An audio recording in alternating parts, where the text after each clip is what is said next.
Hallo, dit is Sondag.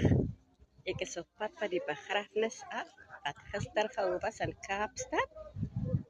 Vriende, ek is terug en hier verras ek julle met die pragtigste rose uit my suster se tuin in Huisna. Ja, laat dit met julle goed gaan. Ek is eintlik baie moeg.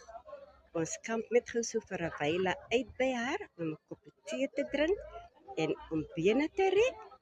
Jy weet die spiere en die bene soek beweging en die bloedsomloop soek beweging.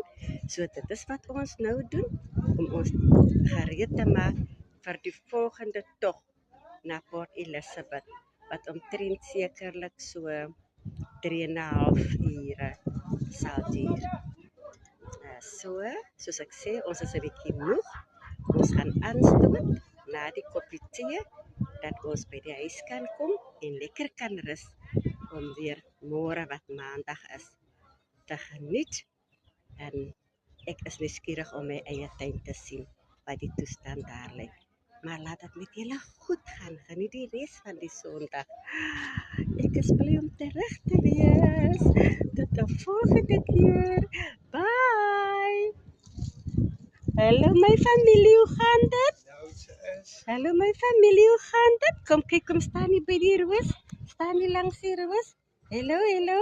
Kom julle van my hallo sê? Ja, nee, ou Ek is so bly, Haai, ek is bly om julle te sien.